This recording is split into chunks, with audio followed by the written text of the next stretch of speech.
పాలనలో కీలకమైనది feel good factor. Jagan miss అయింది, బాబుకి తెలిసింది అదే. సాధారణంగా పేదలకి పథకాలు ఇస్తే ఆ డబ్బులు తీసుకుంటారు, వాళ్ళు ఖర్చు పెట్టుకుంటారు, వాళ్ళే ఓటేస్తే జగన్మోహన్ రెడ్డి పూర్తి అధికారంలోకి వచ్చుండేవాడు. కానీ రాలేదు. ఎందుకని?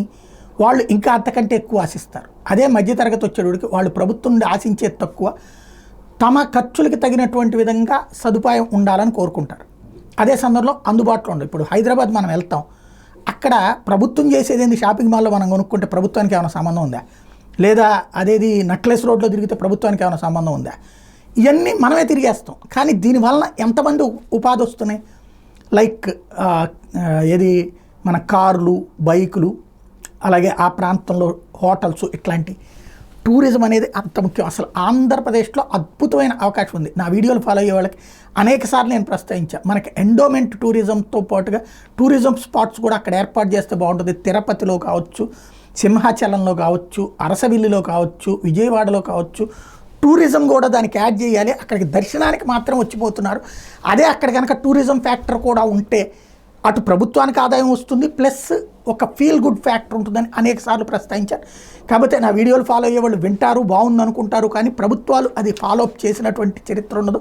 వాళ్ళ రాజకీయాలు వాళ్ళు నిలబడిపోతుంటారు. ఇప్పుడైతే చంద్రబాబు గారు ఆ దిశగా అడుగులు వేస్తున్నారు.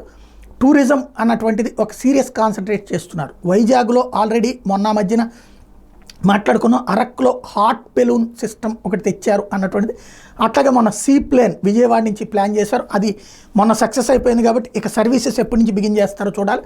అలాగే ఇప్పుడు అక్కడ ఉన్నటువంటి ఏదైతే కైలాసగిరి వైజాగ్లో, దానికి కింద నుంచి పై కేబుల్ కార్తో వెళ్ళటం, పైనుంచి కింద కేబుల్ కార్తో రావడం అనేది చూస్తుంటాం. అయితే దానికి తోడుగా ఇప్పుడు సైక్లింగ్, ఏదైతే పైన కేబుల్స్కి సైకిల్ తొక్కుకుంటూ అదంతా కింద చూసుకుంటూ వెళ్ళేటటువంటి ఒక కొత్త కాన్సెప్ట్కి ప్రస్తుతం టెస్ట్ డ్రైవ్ జరుగుతుంది. అది సక్సెస్ అయితే అది కూడా రాబోతుంది. టూరిజం అనేటటువంటిది ఫీల్ గుడ్ ఫ్యాక్టర్ని క్రియేట్ చేయడంలో నెంబర్ 1.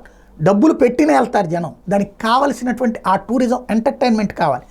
అది ఏర్పాటు చేసే దిశగా చంద్రబాబుకి అది అవగాహన ఉంది. పూర్తిగా ఆ అడుగులు వేస్తున్నారు. 14-19లో ఆయన విఫలమైంది, అదే సక్సెస్ అవుతోంది ఇప్పుడు అదే. బట్ అప్పుడు కూడా కొన్ని చేసుకొచ్చారు ఆయన. ఈట్ స్ట్రీట్ లాంటి నిజంగా టూరిజంలో అదొక పార్ట్. ఎవరికాడు అందరూ కూడా ఒక సెంటర్లోకి తీసుకొచ్చి వాళ్ళ తినుబండారాలన్నీ పెట్టుకోవడం, అందరూ వెళ్ళేవాళ్ళు. విజయవాడలో, వైజాగ్లో అన్ని సిటీల్లో పెట్టుకొచ్చారు కదా. అట్లాగే అప్పుడు సాయంత్రం పొట్టన ఈ హారతి లాంటివి కూడా చేసుకొచ్చారు. ఇప్పుడు కూడా చంద్రబాబు గారు ఆ దిశగా అడుగులు వేయాలి. గోదావరి హారతి, కృష్ణా హారతి పునరుద్ధరించాలి రోజు. అక్కడ ఇలాంటి టూరిజం ఎఫెక్ట్స్ కూడా పెడితే ఇంకా మరింతగా ఉపయోగపడుతుంది.